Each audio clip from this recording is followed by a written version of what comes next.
In this session, I want to focus on the question of Palestinian statehood and the so-called occupied territories. Now, why and how is this issue of Palestine relevant to Islam?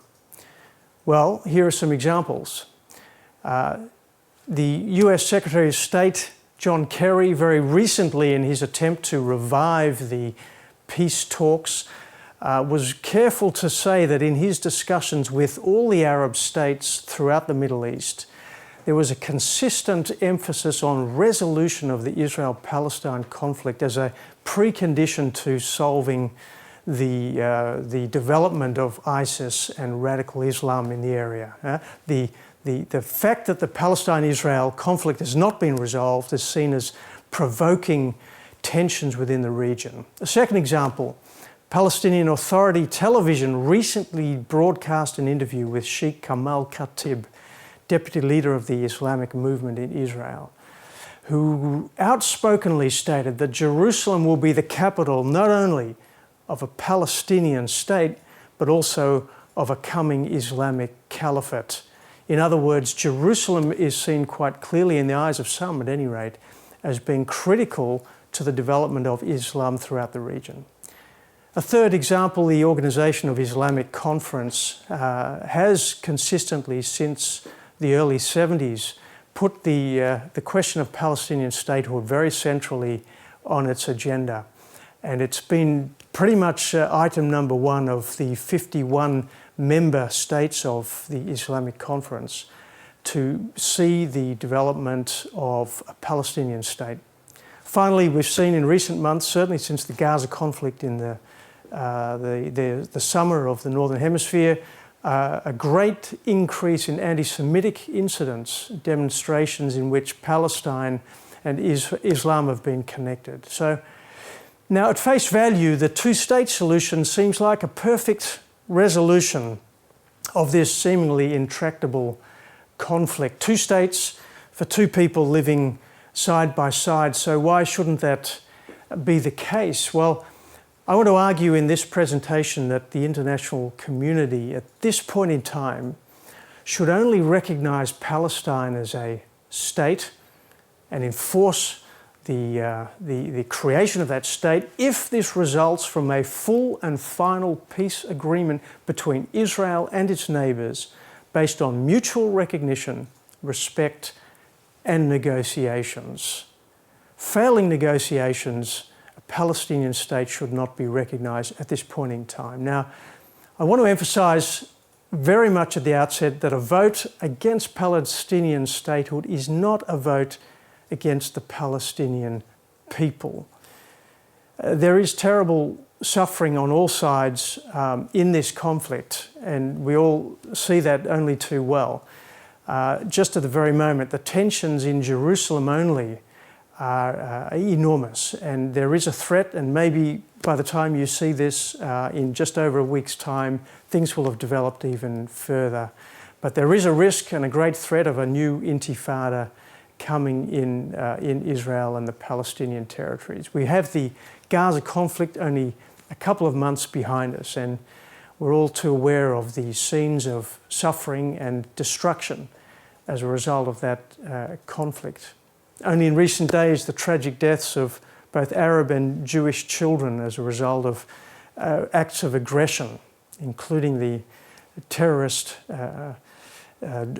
driver who drove his car into a group of people bus stop in the heart of Jerusalem. We see, as I say, tensions in Jerusalem and the West Bank. The peace talks have completely broken down. There's huge distrust on the part of both the Palestinian Authority leadership and Israel's leadership. And even just today, Israel has closed the Temple Mount for the first time in 14 years. So these are all signs that things are coming to a head. Now, in our view, imposing the wrong remedy to meet these situations will only make matters worse. And I want to come to talk about the proposal that is being on the table at the moment, put by the Palestinian Authority. We need to distinguish between the civil and religious rights and freedoms of individual Arab Palestinian people, and on the other side, the political rights of the Arab Palestinians as a whole. Now, one of the myths that has been stimulated, I think largely by the modern media, which focuses on individual problems, is that this is a conflict between Israel on the one side, or even the Jews, and Palestinians, especially Arab Palestinians, on the other. This is a conflict between two people who seem to hate each other. Well, I would argue the conflict is both broader and deeper than that implies. It's broader because the conflict, to my mind, involves not just the Palestinian people, but Israel and all of its neighbours throughout the region. It is called an Israel-Palestine conflict, but it remains very much an Israel-Arab conflict. It's deeper also in the sense that there is a religious or spiritual dimension to this conflict, which is often overlooked. Now, Palestinian statehood in the current circumstances in the Middle East will not advance the prospects of real and lasting peace in the region. In fact, I don't believe it will serve the interests of either Israel or the Palestinian people. What is real and lasting peace in the Middle East? Well, it involves a number of things, I think, and more than the absence of hostility. We've seen ceasefires over the last decades which haven't lasted in peace. The first criterion, I think, or condition of true peace is mutual recognition and respect. We will never have peace in the region if the parties themselves do not mutually recognise and respect and indeed value the existence of the others.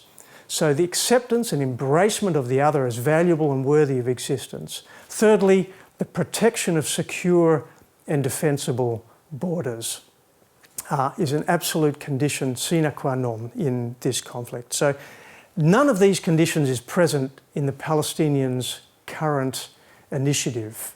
And we'll go now to look at what that initiative is. So what's the current situation in relation to Palestinian statehood? Well, President Mahmoud Abbas of the Palestinian Authority and of the PLO has announced in mid-October that he intends to seek a resolution in the United Nations Security Council which will require Israel to withdraw from the occupied territories. So it's still a draft resolution which hasn't been formally presented yet. But the draft that we have seen, we understand, demands that the full withdrawal of Israel, the occupying power, as it's called, from all of the Palestinian territory occupied since 1967, including East Jerusalem, as rapidly as possible and to be fully completed within a specified time frame, perhaps even as early as November 2016.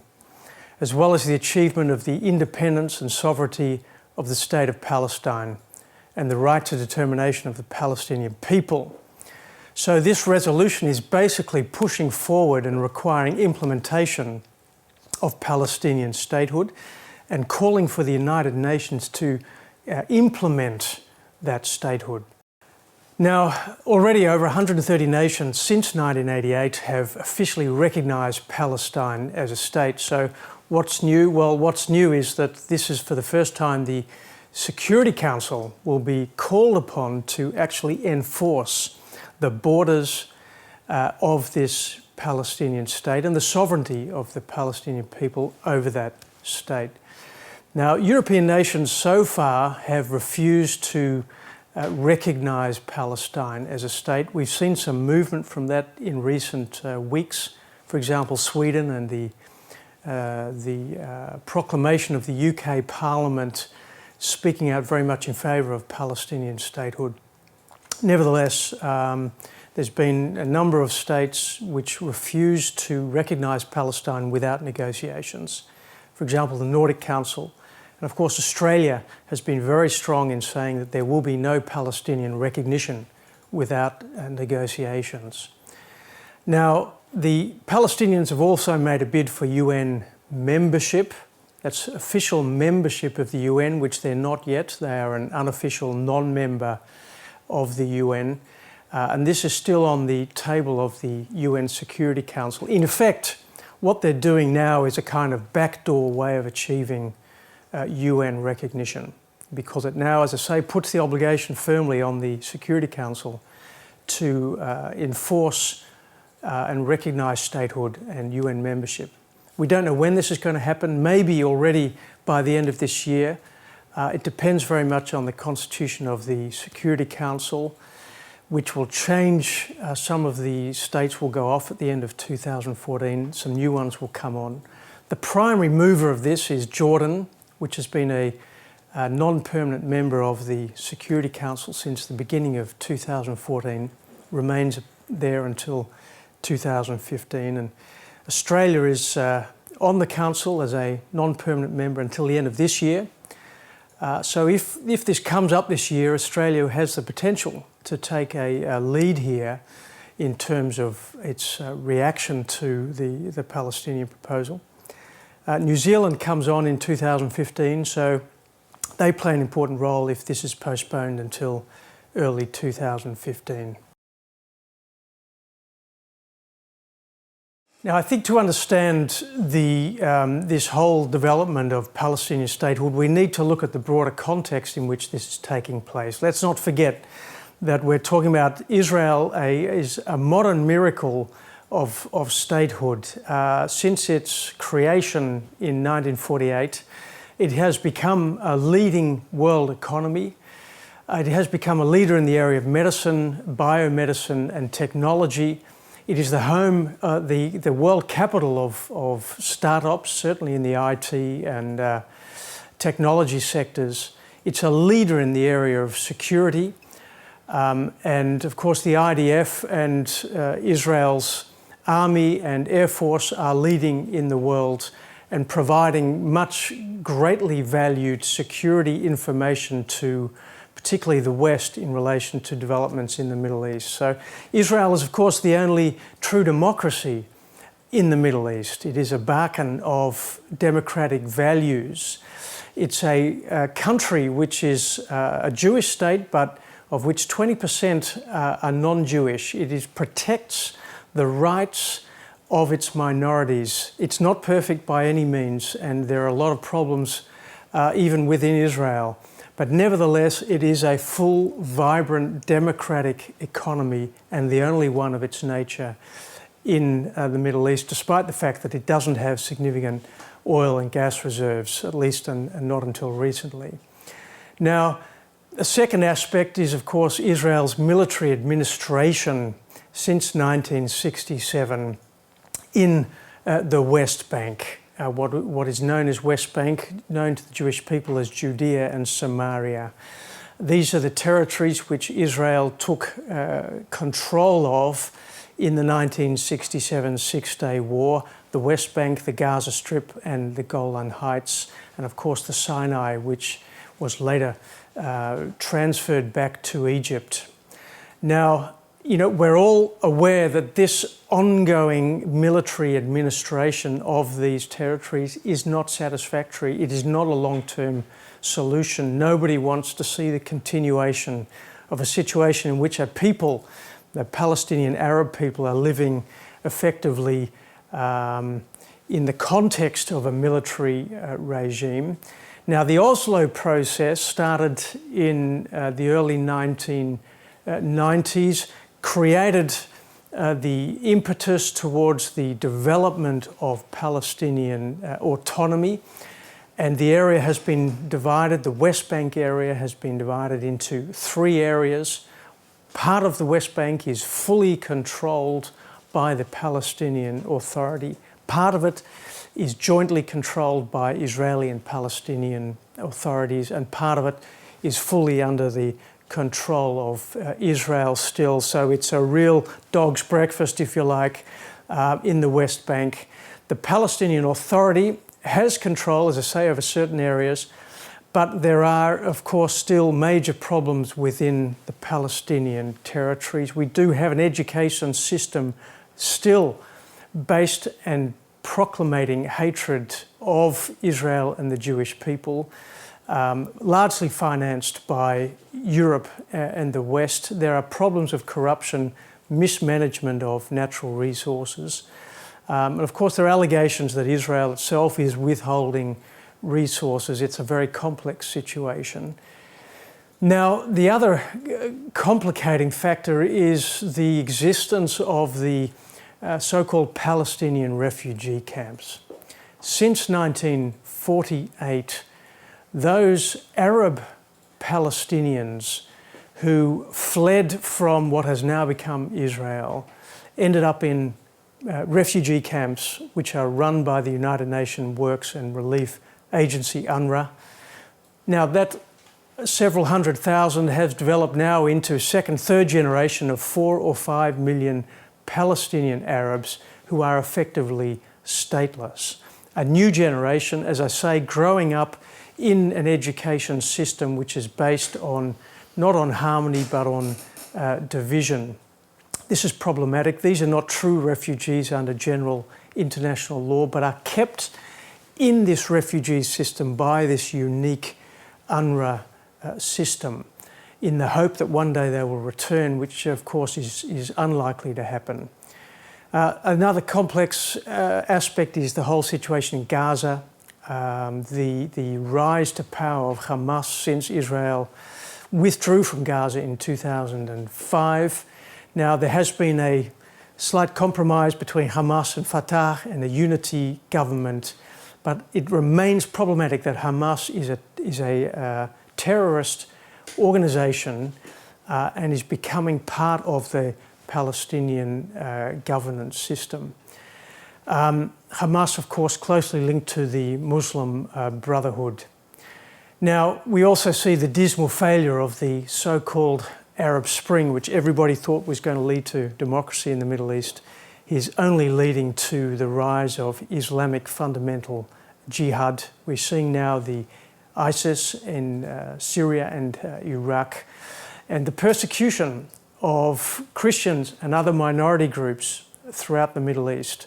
Of course, this has already been the case, but it's much more the case now under the rise of these fundamentalist jihadic regimes. So all of this puts another dimension to the idea of the creation of yet another Islamic state in the Middle East, which would be called Palestine. Now, before we go much further, I want to just take a couple of minutes to have a little think about what international law is.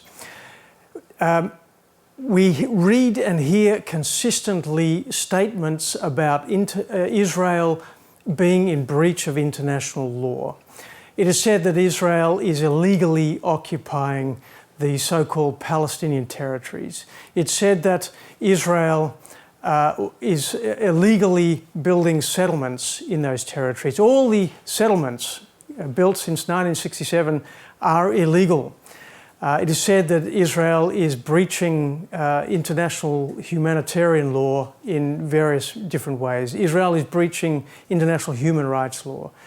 The language of international law is being consistently used, and we see it time and time again in UN resolutions, we see it in the media, and we see it in the area of NGOs and even, I think, rather concerningly, churches and church organisations stating time and again, restating these statements about Israel breaching international law. Now, I would argue that international law is neither as simplistic nor as straightforward, nor as clear as many of those statements would have us believe.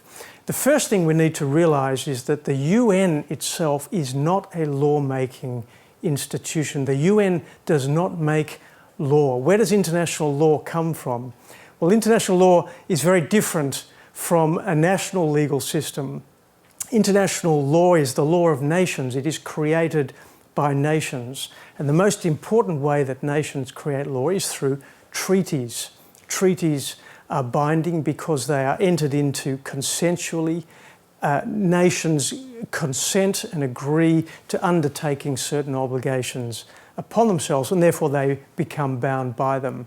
They're also bound by general principles, well-accepted principles of international law. For example, that treaties are required to be complied with, that you cannot use force to achieve the existence of territories and so forth. These are clear principles of international law. Another source of international law are the general conduct of states, by which we can see that they regard themselves as being bound by a certain principle of international law. But that's only the case when all states involved regard themselves as being bound. But this very fact, for example, that a UN resolution, either a General Assembly or a Security Council resolution, states that something is illegal does not make it illegal. Statements of law in resolutions by UN bodies are not binding, they're not definitive. We need to look further. So I would encourage those who use these statements to be very careful. Now, the idea that Israel is illegally occupying the territories which it gained control of in 1967 really came about after 1973. 73, in a way, the year of the October Yom Kippur War, was the turning point, I would say, in relation to the creation of Palestinian statehood. Prior to 73, there was no accepted notion that the Palestinians had a right to statehood. Things changed after the Yom Kippur War. That was the final attempt, if you like, of the Arab nations to wipe out Israel through military means. They then turned really to the United Nations as their platform to achieve by means of international law what they'd failed to achieve through military means. And we saw a whole range of resolutions being developed, and they were being promoted and sponsored by nations like Pakistan, like Jordan, supported by Russia and the former Soviet states. Resolutions requiring Israel to give up all the territories that it took control of in 1967. And Europe at that point in time started to buy into that narrative. Prior to 73, Europe, which of course was still young as a European economic community at that time, had not taken a position. After 73, in response, I believe, to the oil embargoes and to Palestinian terrorism, took upon itself to promote the achievement of a Palestinian state next to the State of Israel. Now, as I say, prior to that, all the UN resolutions and all the accepted statements of international law had not required Palestinian statehood. The most clear statement at that time was the Security Council Resolution 242, which was from November 1967, just a couple of months after the Six-Day War of June 1967. And that was the Security Council statement which required Israel to negotiate, required Israel and its neighbouring states to negotiate, and not requiring Israel to withdraw fully to the pre-67 territories.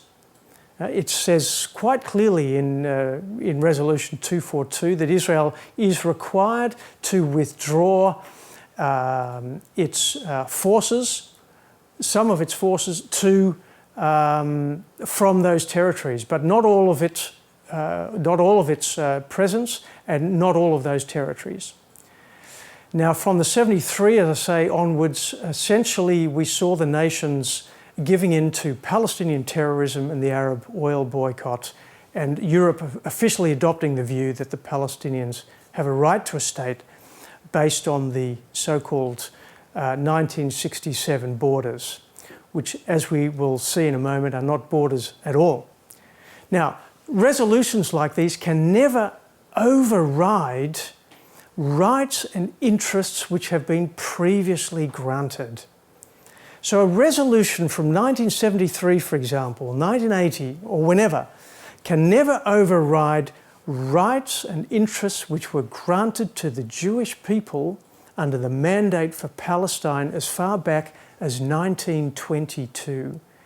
Under that mandate, the Jewish people acquired rights and sovereignty, arguably, to the whole area of the Mandate territory. We'll come to that in a moment. Now, another area relates to the opinions or decisions of the International Court of Justice.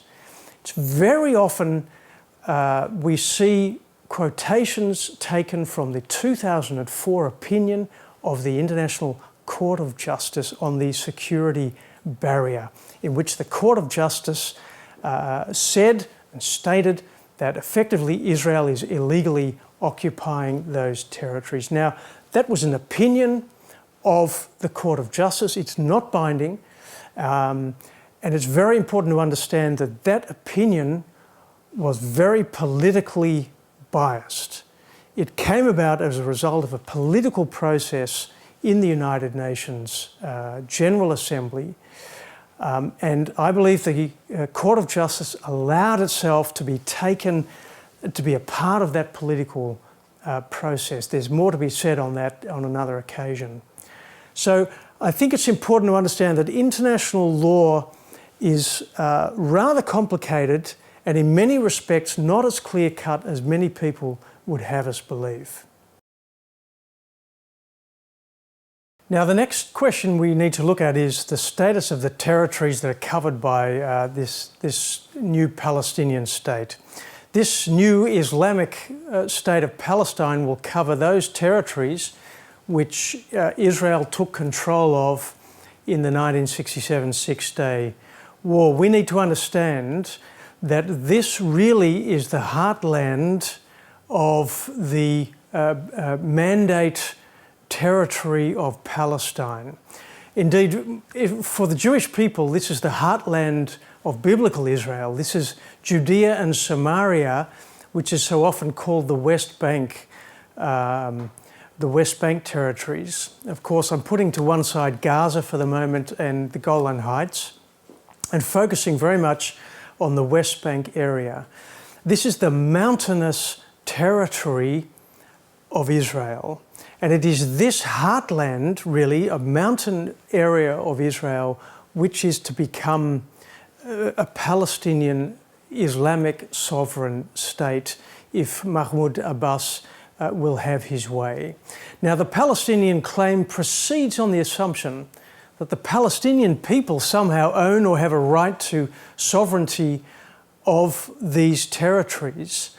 And this is problematic because in fact, the Jewish people are the only people ever to have had a state with Jerusalem as its capital, covering this area of Israel, the mountainous area, the heartland of Israel. It is, of course, all of that area which was the subject of the kingdoms of Israel for so many hundreds of years before the destruction of the Second Temple in 70 AD. So it was Jerusalem, which was a Jewish city. It was Hebron, which was a Jewish city. Bethlehem, a Jewish city. So many of the cities of the West Bank were created, came into existence through the Jewish people when they took control of that area over 3,000 years ago and became sovereign, a kingdom of the Jewish people for so many centuries. Now, with the destruction of the temple in 70 and later the disbursement of the remnant of the Jewish people several years later, the Jewish people went into the diaspora. And for almost 2,000 years, this area was largely irrelevant. Jerusalem was for many, many centuries almost forgotten. And certainly for the last 400 years of the Ottoman Turkish Empire, Jerusalem was hardly on the map. The whole area was simply one little district of an area which was governed by a regime based in Damascus. It was part of a greater Syria, in fact. Now, things changed when the Jewish people started coming home in the late 19th century. Zionism came into being. And the Jewish people, escaping the pogroms and the persecutions of Europe, started to return to their homeland. And of course, they looked specifically to Jerusalem as being the capital. Jerusalem, referred to over 700 times in the Old Testament of our Bible, is the centre, the focus, the head of the nationhood of the Jewish people. And of course, Jerusalem is right in the heartland of what is now known as the West Bank, and it is Jerusalem which really is the heart of this conflict.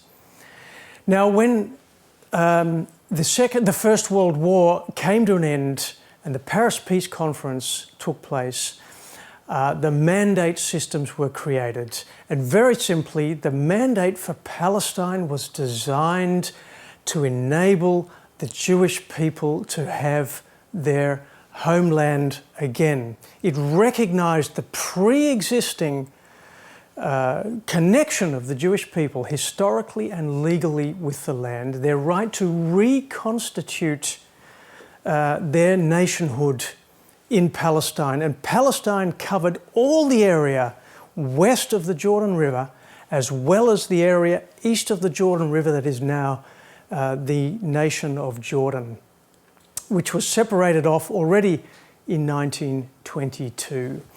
So in effect, what has now become the state of Jordan was originally intended in 1922 to become a territory, a mandate territory, and ultimately a state for the Arab Palestinians. And the west area, including what is now the West Bank, remained under the mandate for Palestine, which was intended to enable the Jewish people to have their homeland.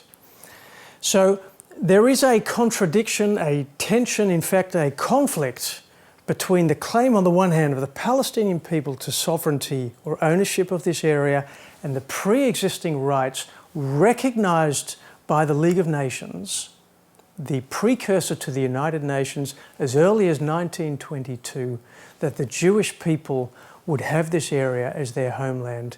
They weren't to live there exclusively. Others than the Jews were to have civil and religious rights. But in terms of self-determination of nationhood, this was to be for the Jewish people.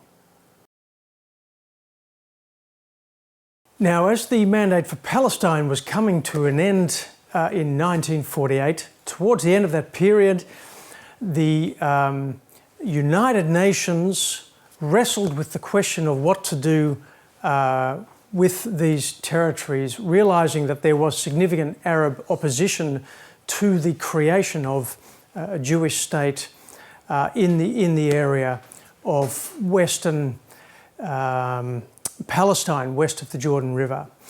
And in November 1947, the United Nations adopted a resolution, the General Assembly adopted a resolution recommending the creation of two states, a Jewish state and an Arab state in the area of mandate Palestine. Now, it's very important to realise that this was a resolution to propose a particular solution. It was not accepted, it was not definitive, it was not binding, and it never came into force.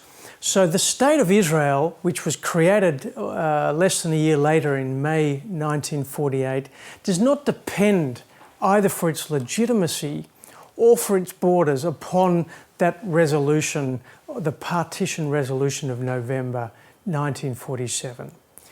We then had the creation of the State of Israel, May 48, immediately the invasion by 5 states of this new nation attacked, and the war, what is now known as the War of Independence, the creation of the refugee problem, and that conflict came to a termination of hostilities with the armistice agreements of 1949.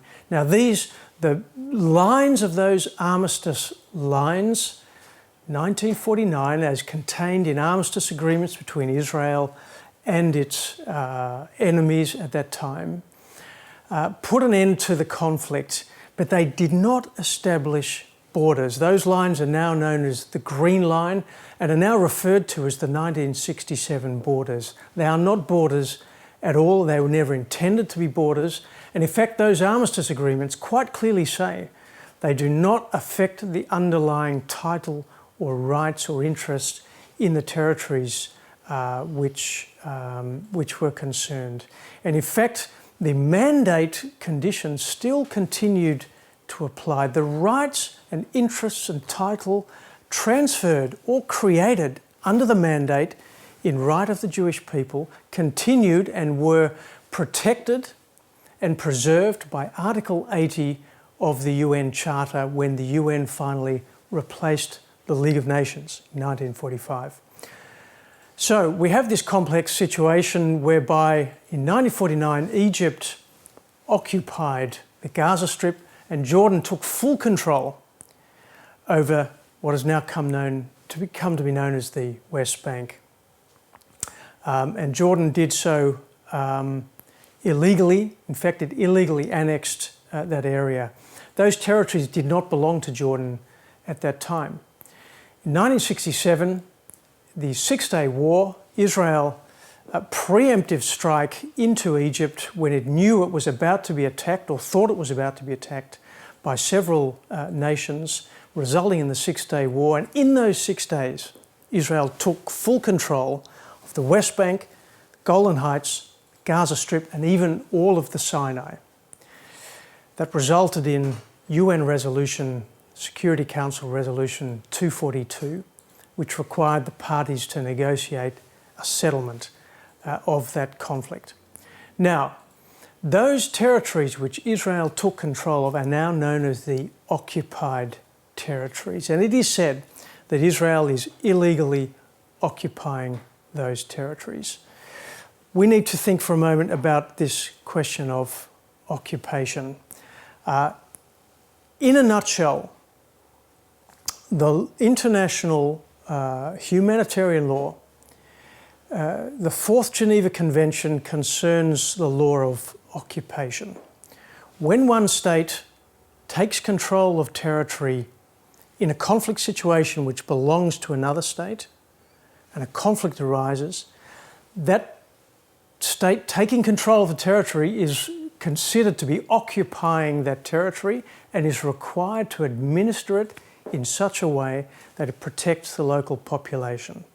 It's basically a law intended to protect the local population. Occupation as such is not illegal. So a statement that Israel is illegally occupying the West Bank is in itself inaccurate because occupation is not illegal. What is illegal is certain conduct by an occupier, including, in this case, most particularly transferring a population of the occupier into the occupied territory. So what is considered to be problematic is the fact that Israel facilitated the movement of its population into the other areas of Jerusalem, what is now known as East Jerusalem, and the West Bank area. But arguably, Israel is not even occupying that territory because it did not belong to Jordan or Egypt at the time Israel took control of it. So there is a strong argument that Israel is not legally subject to the Fourth Geneva Convention obligations of occupation. But even if it is, the question is Israel doing anything to contravene the Fourth Geneva Convention? And then we come to the issue of settlements. Now, the statement is made that the settlements, Israel's settlements in the occupied territories are illegal. In fact, all the settlements in East Jerusalem, it is said, and all the settlements in the West Bank since 1967 are said to be illegal by a large part of the international community. What the Fourth Geneva Convention simply says is that the occupying power shall not transfer its population into the occupied territory. Now, many settlements, both in East Jerusalem and in other parts of the West Bank, have not come into existence as a result of Israel, the state of Israel, the government of Israel, moving its people into those areas. There are many, many different kinds of settlements. The people who live in East Jerusalem, the Jewish people who live in East Jerusalem and the West Bank, they're living there for many different reasons. Some of them are living there for religious reasons, some are living there for economic reasons. Many of them, at least some of them, returned to houses and territories which their forefathers owned before they were evicted by Jordan in 1949. Others of them bought properties, either from Arabs or from others. And in many different ways, the settlements came into existence. The very fact, or the only fact of building, does not in itself infringe the Fourth Geneva Convention. What is infringing potentially the Fourth Geneva Convention is the movement of population. And so the blanket statement that all settlements are illegal is too broad, it's too simplistic. If any of the settlements are illegal, it is only specific settlements because they are resulting from Israel specifically transferring population into those areas. So the question of occupation is a complex one, but it doesn't do to simply say that the settlements are illegal. Now, that says nothing about ownership of the territories.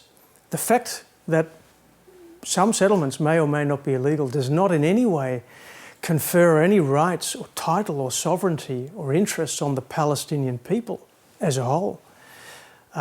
Particular Arab Palestinians may have rights, even rights that have been transgressed. They have normally recourse to courts to pursue their rights. But that says nothing about the rights of the Palestinian people as a whole.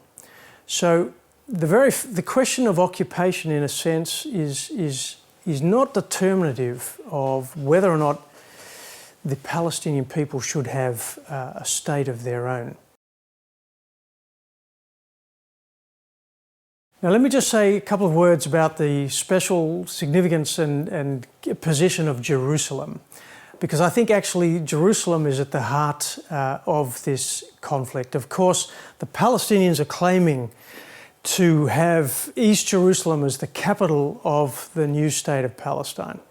On the other side, Israel has annexed all of Jerusalem after the Six-Day War and claims the undivided city of Jerusalem as the capital of the Jewish state of Israel. And it's absolutely clear on that. So we have an absolute conflict between the claim of the state of Israel on the one side and the claim of the Palestinians on the other. It revolves around what is now known as East Jerusalem.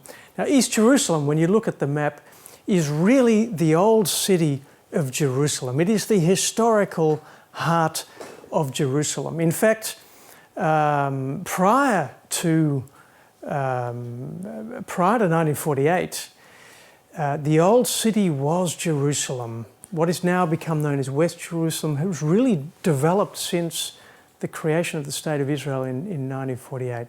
So the old city, the heart of Jerusalem, was cut off in 1949 through the establishment of the Green Line, was cut off from what became the State of Israel. And it is that old city, which of course contains the Temple Mount, which is where we're seeing so much of the conflict and tension at the moment, that is the focus. This is the area that the Arabs are claiming to have control over.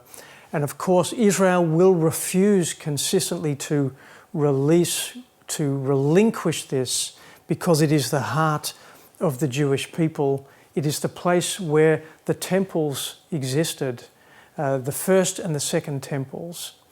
Now, as I say, Israel annexed all of Jerusalem after 1967. Since that time, the city of Jerusalem has been administered as one city, And it is a place where all religions and all peoples have freedom of religion. If you want to go to the Western Wall, for example, you don't have to be a Jew. If you want to visit a church in the centre of Jerusalem, you don't have to be a Christian only. You can be a Muslim or a Jew. But all the holy sites are protected, and all the religious religions have a right to their holy places. The exception, of course, is the Temple Mount, which is under a very specific regime through an agreement between Israel and Jordan. And it is that area that under the Islamic State of Israel, basically this old city of Jerusalem with the Temple Mount at its heart will become out of bounds to all but Muslims. We're seeing this happen now already in the Temple Mount area, and we've seen it, of course, in the other areas of the Middle East where the radical Islamic states are coming into existence, that there's no room left for the minorities.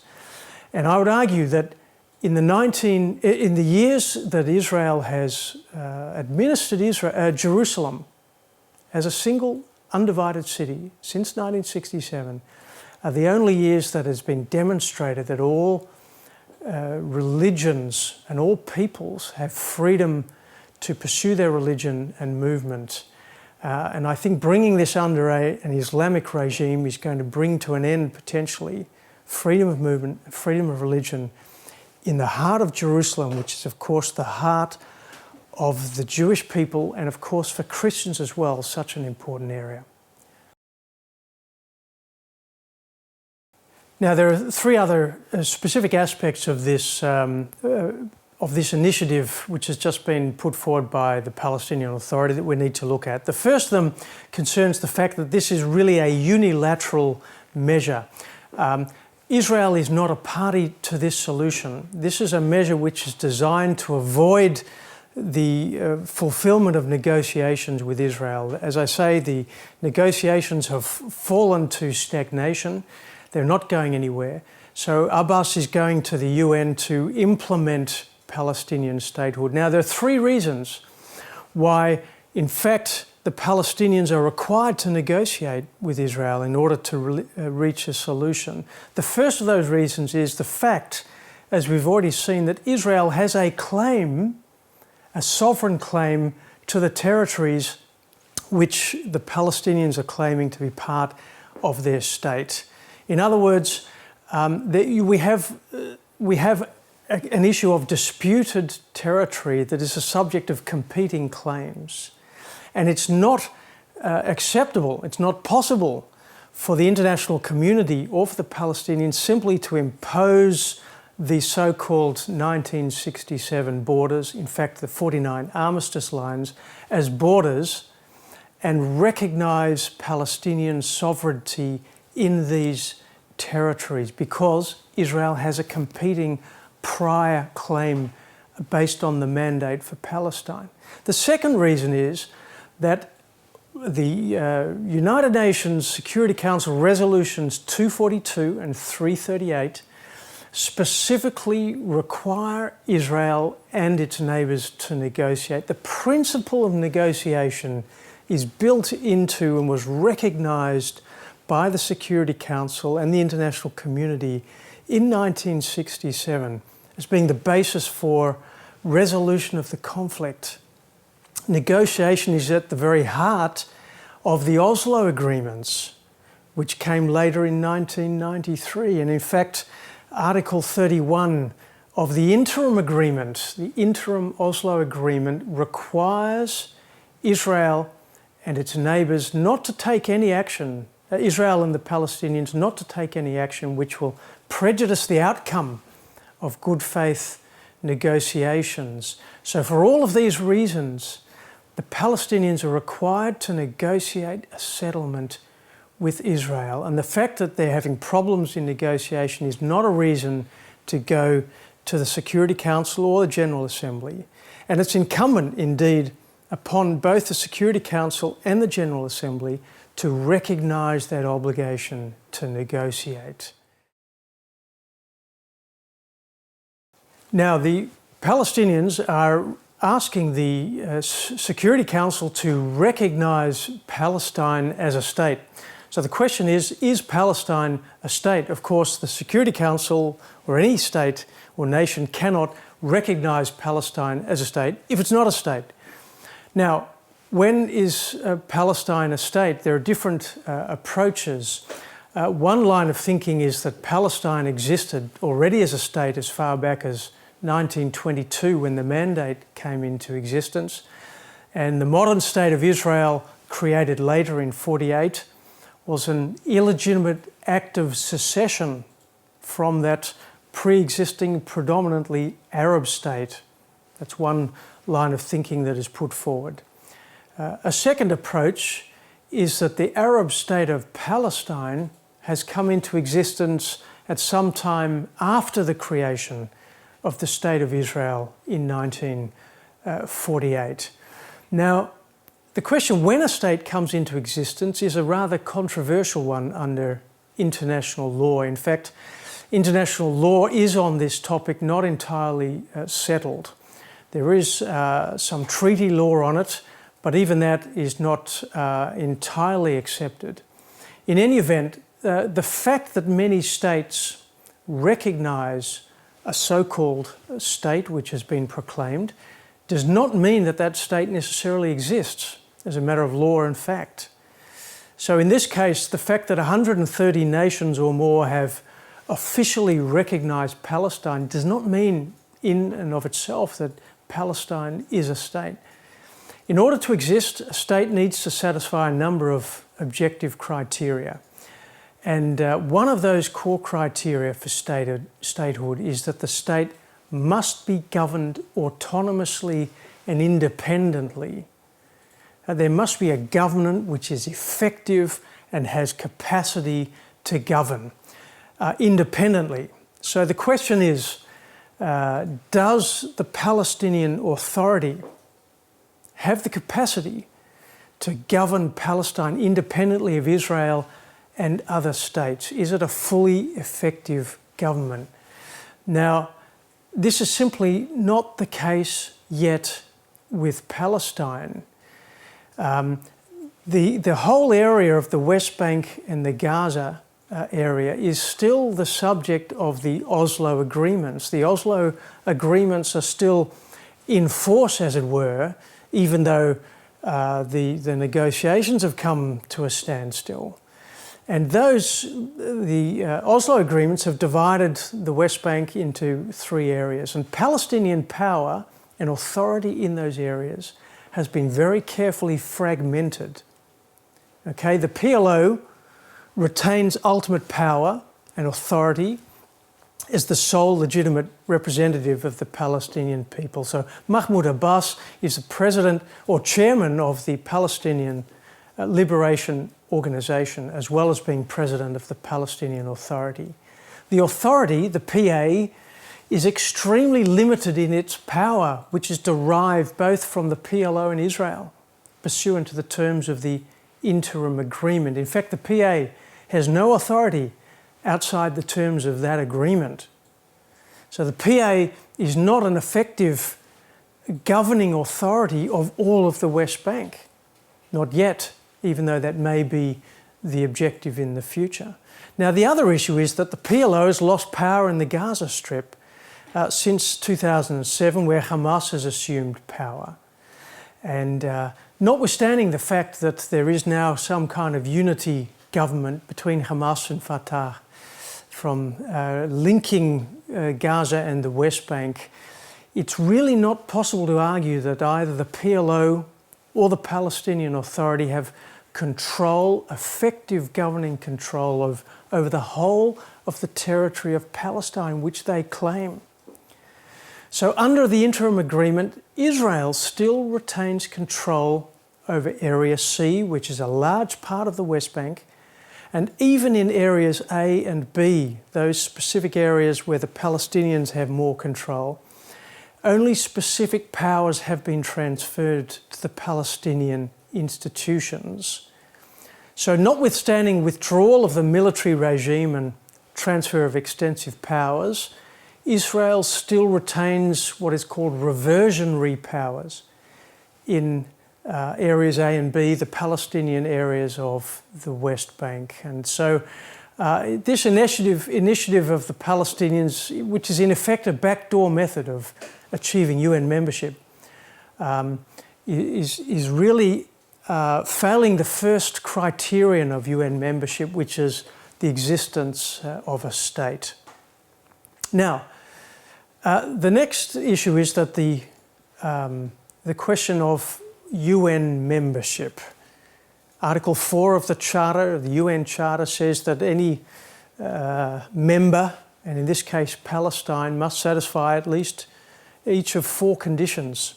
First, as we've seen, it must be a state, and we've seen that Palestine is not legally at this point a state. The second is it must be peace-loving. Third is it must be accepting of the obligations contained in the UN Charter, and it must be able and willing to carry out those obligations.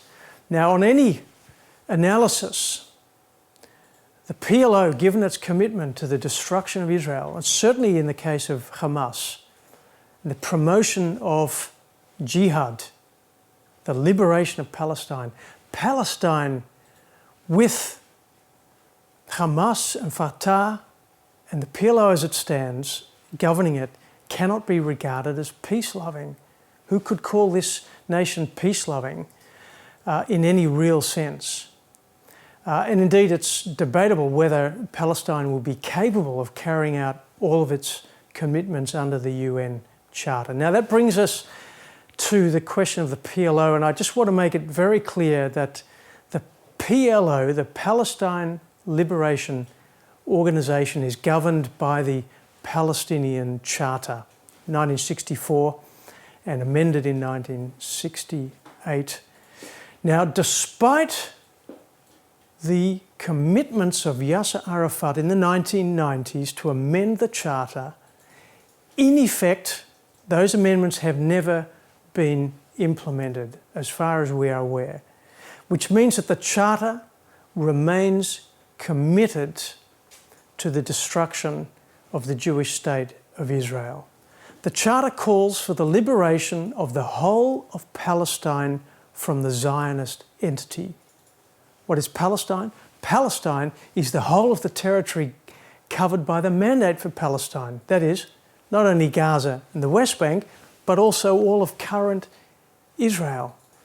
That means that the core goal, the defining purpose, the raison d'etre of the PLO remains the destruction of the Jewish state of Israel.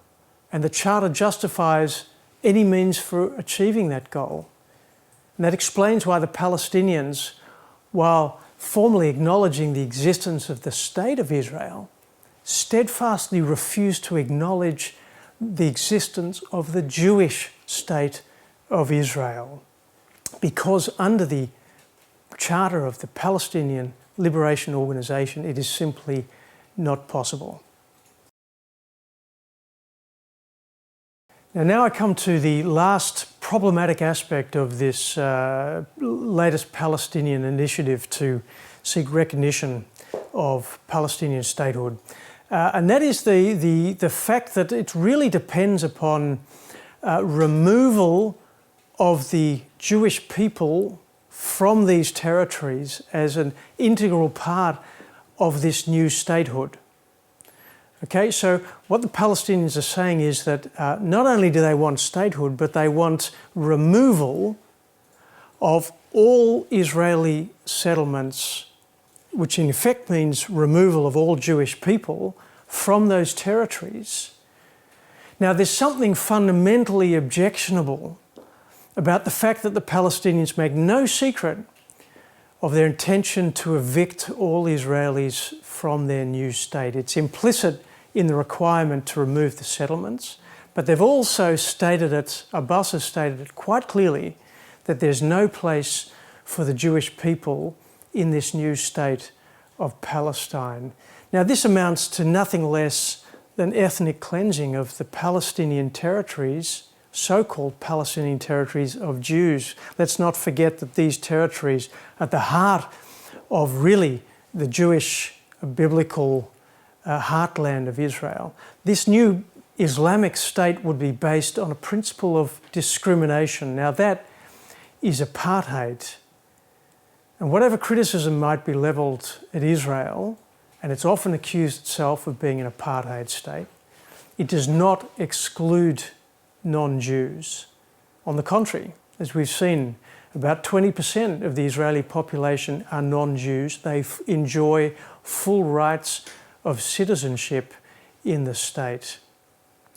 Now, with the rise of Hamas, ISIS and radical Islam in the Palestinian territories, as well as the nations around them, we have a real threat that all minorities in this new state of Palestine will be in danger. Not only the Jewish people, but also Christians and any other minority group. This is something that the international community should avoid and prevent at all costs.